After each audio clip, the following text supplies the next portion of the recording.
ketika Tuhan menjelaskan kami jadikan manusia sebagai khalifah di muka bumi, 30 surat Al-Baqarah itu, bahwa tasbihnya alam itu ada relevansinya, ada hubungannya dengan manusia sebagai khalifah.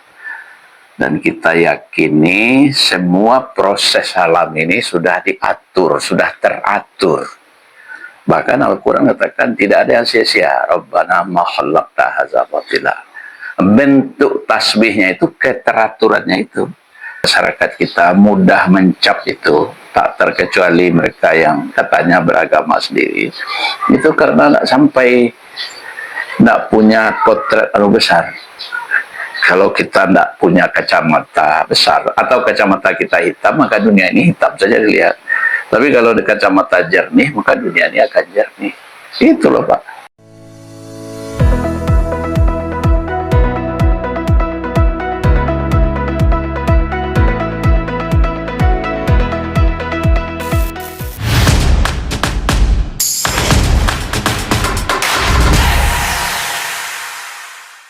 Assalamualaikum warahmatullahi wabarakatuh. Waalaikumsalam warahmatullahi wabarakatuh. Sehat ya? Alhamdulillah. Cerita pemirsa ataupun pendengar, saya dari channel Mutua Official bertemu kembali dengan Profesor Duski Samad.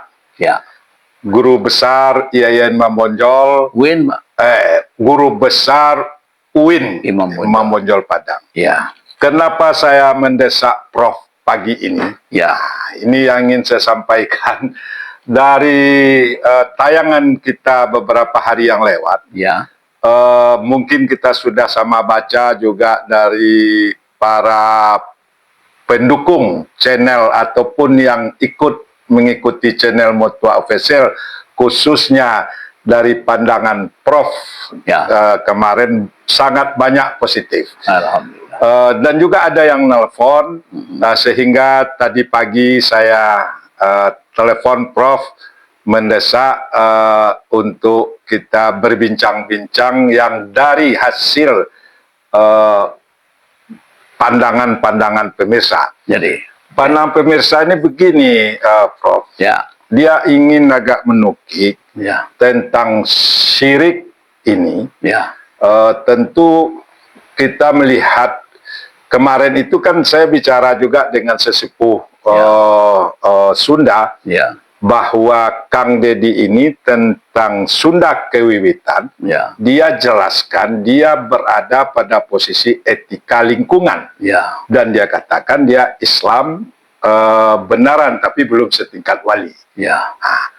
Hal ini tentu saya ingin mendalami dari segi akidah, barangkali tentu Prof yang lebih tahu, bahwa alam ini bertasbih kepada Allah.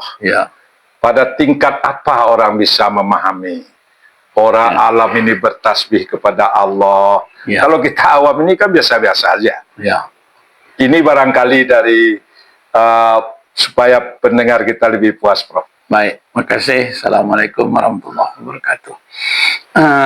Makasih Buya Mutua Official, ya Afrizal Mutua.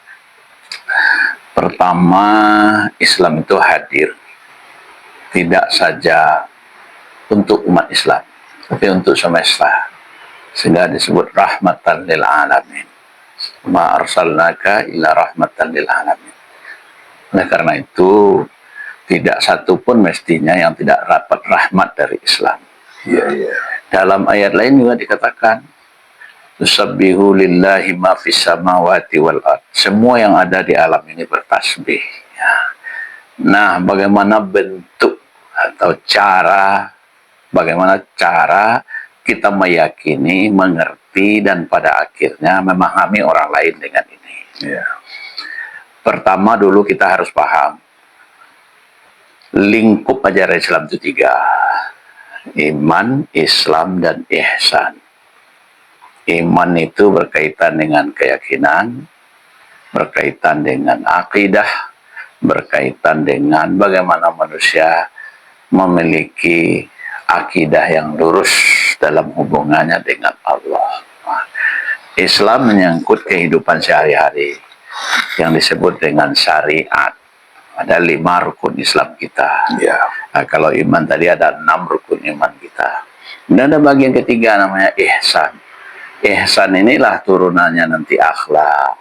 Bagaimana manusia beretika dengan dirinya, beretika dalam keluarganya, beretika dalam lingkungannya, beretika dengan semesta secara keseluruhan. Maka dalam konteks ini, kalau pertanyaannya seperti apa alam bertasbih?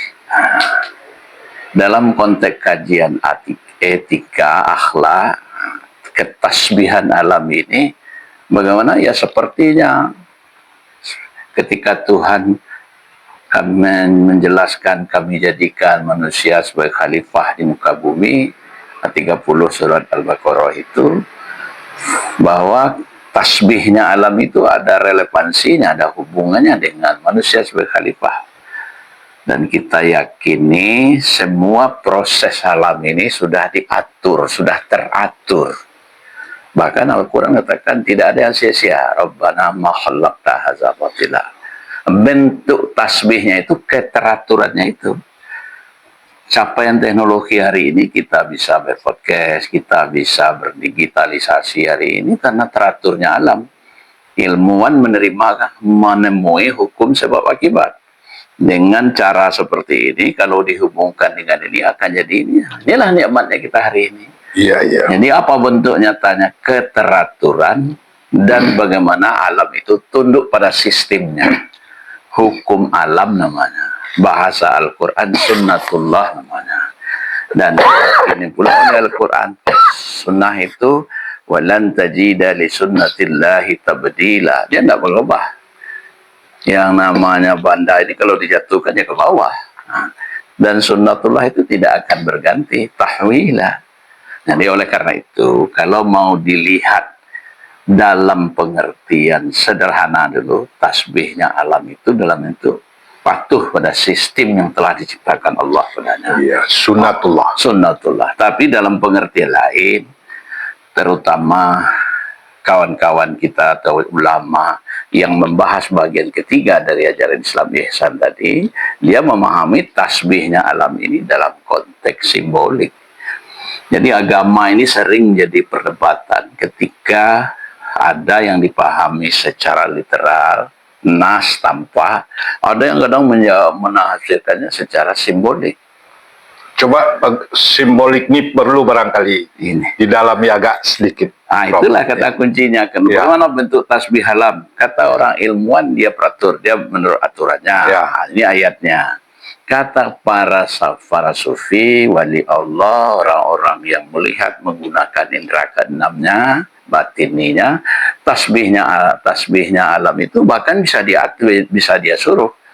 Jadi sangat logis kalau dalam kajian tasawuf. Saya misalnya hari ini di sini, tapi pada saat ini juga dilihat orang di Mekah itu biasa-biasa saja. Karena alam itu dalam dunia keilmuan dia hanya kecil. Dan sekarang dibuktikan orang kecil. Kalau kita nelpon hari ini ke Mekah kan kontak langsung dengan orang Mekah. Hanya saja empiris kita belum bisa menerimanya, akal rasional kita. Iya. Tapi orang sufi sudah bisa menerima bahwa orang yang secara fisik berada dalam satu tempat, tapi nanti dilihat di tempat orang lain, bisa jadi. Karena dia alam satu. Nah, itu bentuk simboliknya. Ini barangkali karena banyak kita tidak sampai. Apakah di sini titik persoalan orang melihat? Iya. Karena budaya ini datang bagaimana menurut Prof tadi itu? Jadi kalau Buya saya ngajarkan dulu. Ya. Islam itu, dan sekarang masih seperti itu juga, kita pahami secara ilmuannya. Memang untuk level yang bisa dipahami kasat mata, empiris, ilmu pengetahuan, ada yang dipahami dengan akal pikiran, tidak nampak oleh mata tapi kita yakin ada hubungan sebab akibat. Ada yang bisa dipahami oleh nurani. Maka silakan Pak baca nanti, pemirsa berbaca, bacalah surat Al-Kahfi ayat 10 itu. Iz awal fityatu ilal kahfi faqalu rabbana atina min ladunka rahmatan wa hayyi lana min amrina rasada. Ketika ashabul kahfi sudah mentok, tidak kemana lagi lari, maka dia berdoa kepada Tuhannya, Rabbana hablana, ya Allah, berikan kepada kami min ladunka. Diterjemahkan oleh orang ladunka itu laduni.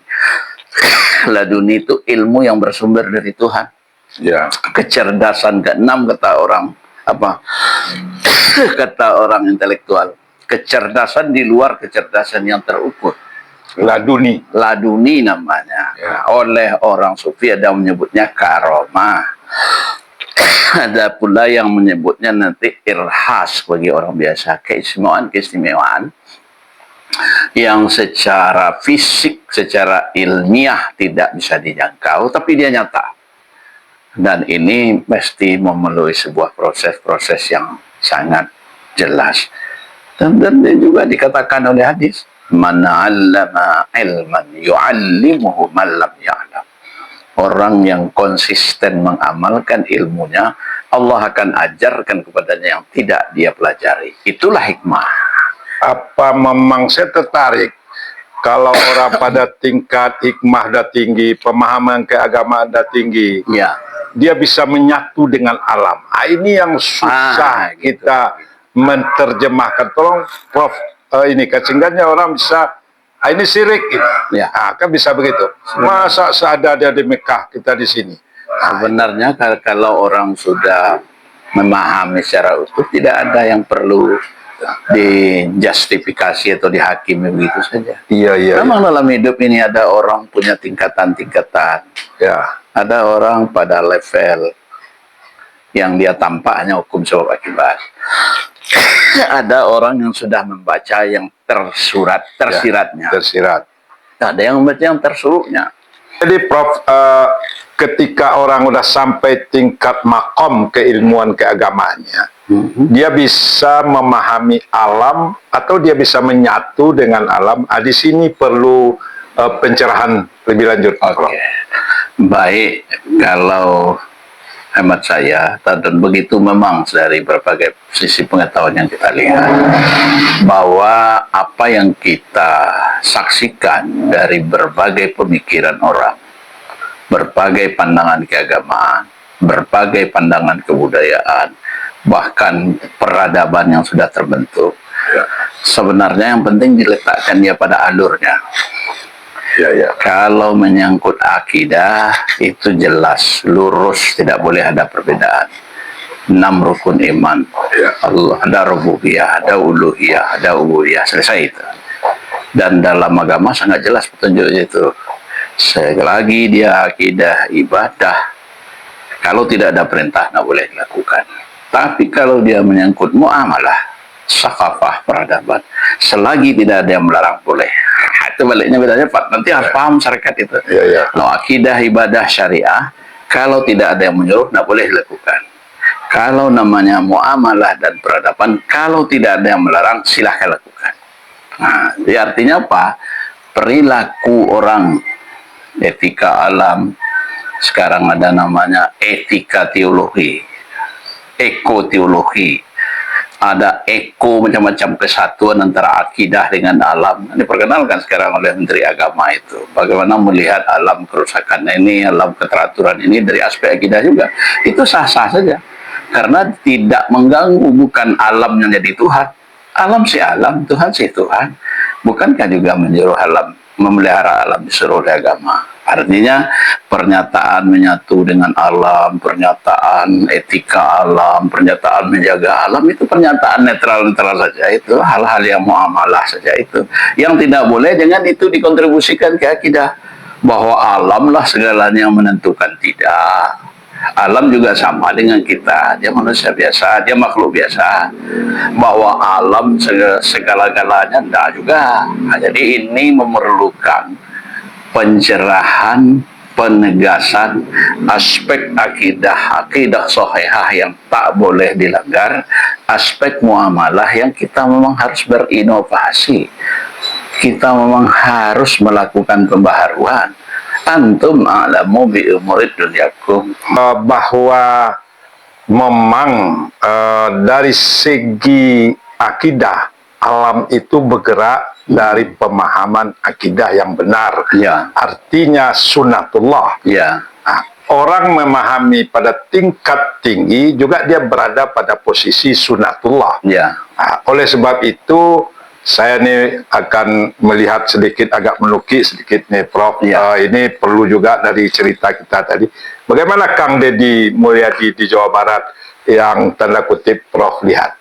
Saya setuju dia gerakan menjaga alam, gerakan air, kebersihan, jaga gunung itu sah biasa saja. Tegas dia. Tapi jangan akidah kita jaga karena dia pula.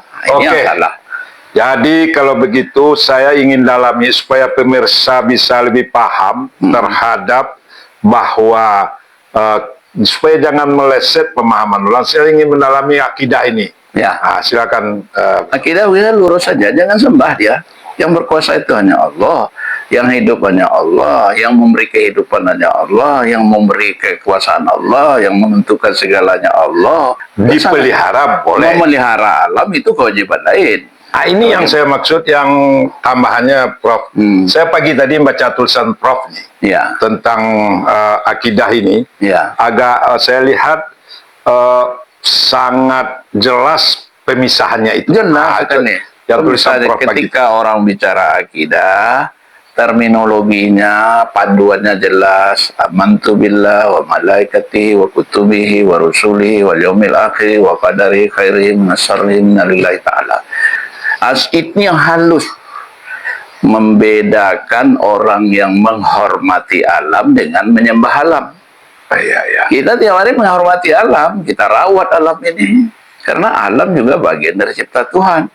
Tapi kita tidak menyembah alam karena alam juga makhluk. Padahal sudah diselesaikan oleh Nabi. Asyhadu an la ilaha illallah. Tak ada Tuhan kecuali hanya Allah. Semua ini makhluk. Baik, Prof. Setara. Baik, Prof. Kita dengar ini video Kang Deddy terhadap statement Prof yang disampaikan sebentar ini. Wiwitan itu kan hal dianggap tabu loh kita. Padahal wiwitan itu kan sistem kebudayaan yang mengatur lingkup masyarakat di tanah Sunda agar dia menata dirinya selaras dengan alamnya. Itu kan kalau di Bali kayak ajaran Rihito Karana itu kan. Sebenarnya itu. Jadi bukan agama gitu loh. Itu sistem nilai, sistem adat sama dengan orang Sumatera Barat. Kan punya juga sistem nilai adatnya kan. Itu kan sistem nilai adat orang Sunda. Yang mengatur hubungan diri orang Sunda, Ki Sunda dengan alamnya, dengan Sunan Ambunya, kalau gitu loh. Nah selama ini orang sensitif takut banget disebut itu. Nah, pertanyaannya adalah kalau di tanah Sunda itu tidak dihidupkan sistem nilai, ajaran kebudayaan yang mengikat antara manusia Sunda dengan alam Sundanya, pertanyaan saya, mau menggunakan hukum apa? Maka matahari la ilaha illallah, maka bulan la ilaha illallah, maka udara la ilaha illallah, semuanya la ilaha illallah dalam tasbihnya, dalam bahasanya. Maka dalam riwayatnya ada nabi yang memahami bahasa ular, ada nabi yang memahami bahasa binatang. Itu sesungguhnya adalah kerangka pemahaman bahwa manusia yang menjadi penerus Nabi Muhammad SAW sesungguhnya dia harus bisa memahami bahasa Nabi Sulaiman, harus bisa memahami penyerahannya Nabi Isa alaihissalam, harus bisa memahami kegagahan dalam menguasai teknologi Nabi Musa alaihissalam. Maka seluruhnya diwujudkan dalam nama Nabi Muhammad SAW. Jadi kita tonton. Saya ingin bukan komentar, bahasan dari Prof. Ya, baik, berkenaan dengan akidah di satu sisi, kebudayaan di sisi lain. Dari sisi pandangan Islam, sudah akidah kita udah pasti asyhadu la ilaha illallah, itu pangkal masalahnya. Tidak ada penyembahan, tidak ada yang berkuasa, tidak ada yang kita lakukan ketundukan kecuali hanya kepada Allah. Bagaimana implementasinya? Ini persoalannya. Di dalam konteks budaya Minangkabau, dalam konteks budaya Nusantara juga seperti itu. Pada dasarnya umat bangsa ini sudah berakidah, beragama juga. Cuman belum akidahnya belum. Akidahnya masih tercampur dengan kepercayaan, animisme, dinamisme, kemudian akhirnya yang paling tinggi itu kan politeisme nanti, meyakini alam, meyakini benda, dan meyakini semua sistem ini sebagai Tuhan. Nah, ini yang dibersihkan oleh Islam. Islam datang, budaya yang sudah baik ini diperkuat. Ya, moral, etika, peradaban diperkuat. Kemudian dan dia dibersihkan, ditempatkan secara wajar. Misalnya, bagaimana orang menghormati gunung, ya jangan dirusak lingkungannya. Bagaimana menghormati air, jangan dicemari. Bagaimana menghormati sawah, ya, dipelihara, dijaga, jangan dibiarkan dia tidak dijadi. Nah, ini bentuk penghormatan terhadap alam. Tapi nanti sangat tipis, Pak, bedanya antara menghormati dengan menyembah. Ketika orang yakin bahwa alam ini, sawah ini, gunung ini, air ini, cincin ini, yang karena itu dia bisa hidup, dia beralih ke akidah. Ketika ini sudah akidah, namanya syirik. Nah, jadi ini yang harus dijaga. Ini yang jaga-jaga sampai itu yang menentukan semuanya. Iya, bahwa memberikan penghormatan, menjaga itu disuruh loh. Disuruh. Dan ini memerlukan pemahaman, penjelasan, dan memerlukan perenungan. Dan penerapannya dalam masyarakat kita itu sangat masih beragam. Jangankan Sunda, di kita saja yang adatnya bersandi sara, orang Minangkabau ini masih ada. Jadi betul itu, kayak kita di Minangkabau ada tabui. Iya. Ketika kita sudah melakukan kebudayaan, kan sorenya dibuang ke laut. Ketika dibuang ke laut itu menjadi satu kekuatan sesajen, itu syirik. Kalau saya menurut desakralisasi, itu kata kecil. Jangan sakralkan. Itu yang penting. Itu yang penting. Yang sakralkan alam, yang sakral hanya Tuhan satu. Tradisi Basapa, bukan kultus, itu tradisi. Kemudian ada di Batu Sangga. Basapa ini jelasin. Basapa ini sebuah tradisi masyarakat akan ada sebentar lagi, nanti minggu kedua di bulan Safar. Orang berkunjung ke makam Syekh Burhanuddin, ramai-ramai melakukan kegiatan pertunjukan keagamaan. Selagi itu tradisi dan tidak dan tidak mengkultuskan orang yang sudah wafat, apalagi ulama, sebagai sebuah tradisi oke saja. Artinya menyembah pusara. Jangan kultus. Jangan sucikan dia. Jadi mendesakralisasi namanya. Tidak mensakralkan itu yang perlu kita sampaikan. Yang sakral itu hanya Allah. Yang sakral itu zat yang maha suci. Yang lain ini semua profan, duniawi. Boleh saja selama tidak mengganggu ini. Pakaian ini juga, baju saya ini aja baju koko nih. Siapa bilang nih baju Islam? Baju koko nih. Koko itu dari mana? Istilah koko. Ini pakaian Arab, bukan pakaian ini saya kan nggak peci hitam ini. Ini pakaian Arab. Nggak peci hitam. Pakaian India. Kalau orang salah-salah lihat ini aliran apa pula, udah bilang. Iya. Karena seperti saya ini. Tapi sebenarnya nggak disakralkan, biasa aja. Ditariknya ke wilayah akidah. Kita benturan dalam masyarakat itu karena hal-hal yang hanya soal kebudayaan, soal kebiasaan hidup, ditariknya ke akidah. Karena jelas ada hal yang sakral, masalah-masalah keyakinan, ada hal yang profan, masalah-masalah keduniaan, ada yang akidah, ada yang kebudayaan, muamalah. Kalau dia akidah dan kategorinya masuk akidah, ibadah, dan syariah, itu pasti ada perintahnya dilakukan. Kalau dia muamalah, yang kan ditanya itu mana larangannya. Jadi Prof, ini bagaimana kajian ilmiah ataupun filsafat Islam yang menarik itu ke akidah? Kadang-kadang ulama besar juga yang diyakinin orang. Bagaimana cara kita memahami barangkali supaya kita lebih paham nih? Ya, sederhana saja. Masyarakat harus cerdas membaca. Wilayah akidah itu apapun bentuknya, perbuatan, perilaku, ibadah yang tidak ada nasnya. Ketika itu dilakukan, itu dia masuk kategori ibadah atau akidah. Ada kemiripan. Sedangkan wilayah muamalah ini apa saja yang tidak ada larangan boleh. Jadi yang akidah ini kalau ada perintah baru dia jadi ibadah. Jadi masyarakat harus cerdas melihat itu. Nilai aja sendiri. Nilai sendiri. Dan sekarang, dan memang kehidupan yang diberikan oleh Islam itu, kita punya kebebasan, Pak. Yang paling penting tidak boleh keluar dari 5 tujuan syariat. Maqasid syariah namanya.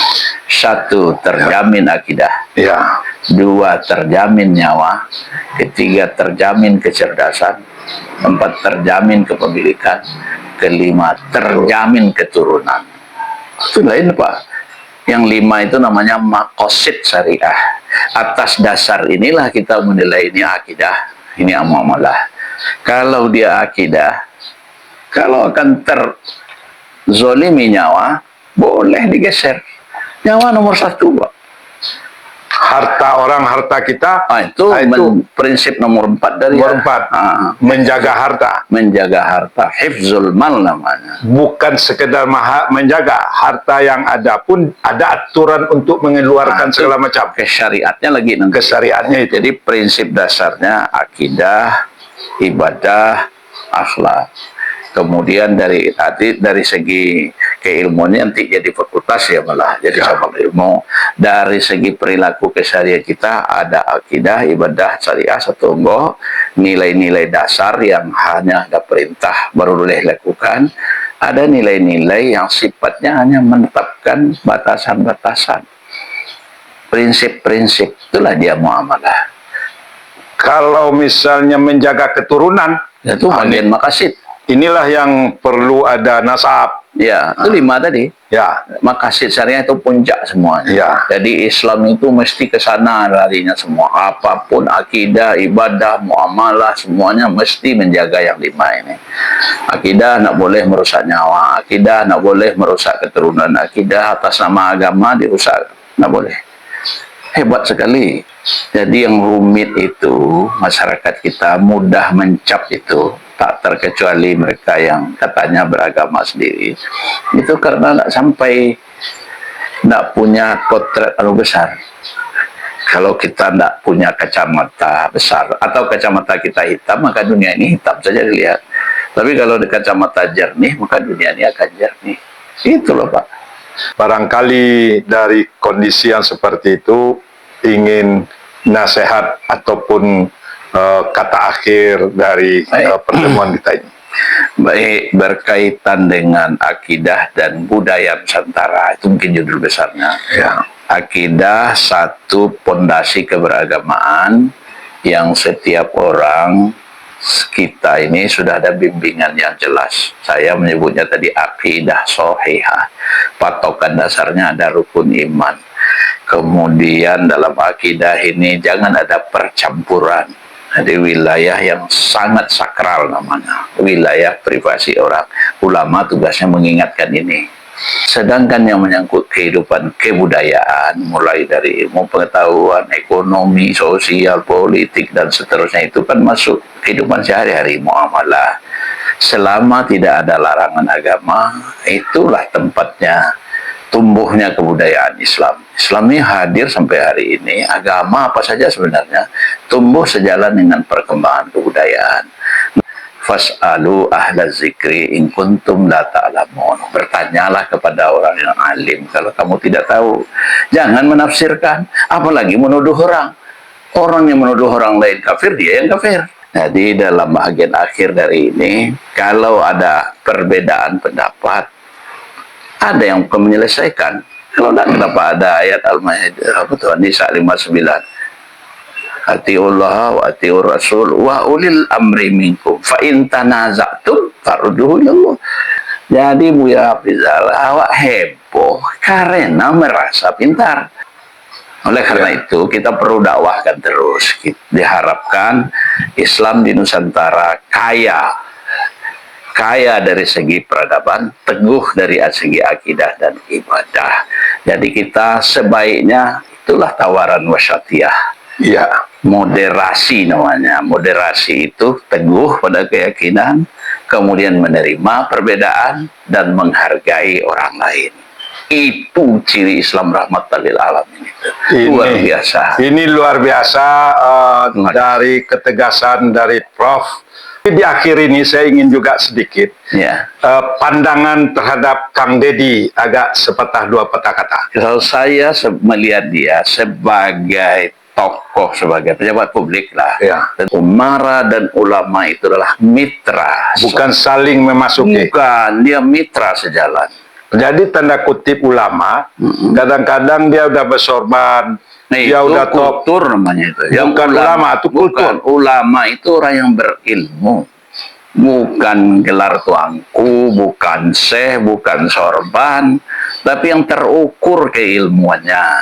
Sorban itu tidak indikator ulama. Iya. Itu bahagian dari simbol-simbol keulamaan. Boleh saja orang yang pakai itu dia tidak ulama. Iya. Ulama itu indikatornya satu, 'allama adamal asma'a, pengetahuannya menyeluruh. Yang kedua, innama yakhsyallah, dia takutnya kepada Allah. Dia tidak takut sama siapapun. Dia takut kepada Allah, karakternya bagus. Kemudian ulama itu orangnya warasatul anbiya, kepribadiannya kepribadian Rasul. Sopan dia, sintik dia, jujur dia. Jadi keulamaan itu membuat rahmat di lingkungannya. Itu jelas indikatornya.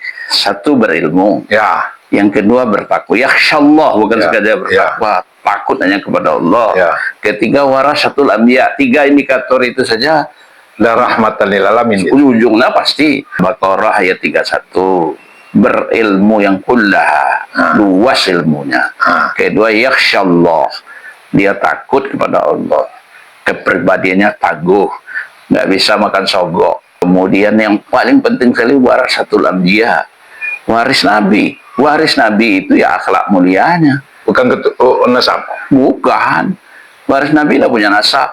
Nabi tidak punya nasab. Tidak punya nasab. Bagaimana maksudnya? Nabi anaknya sudah meninggal, yang laki-laki. Semua nasab itu dihitung dari laki-laki. Tidak ada dia meninggalkan keturunan dari yang laki-laki. Jadi tidak ada keturunan Rasulullah, cucu Rasulullah segala macam. Itu hanya, yaitu tadi mengidentikan diri.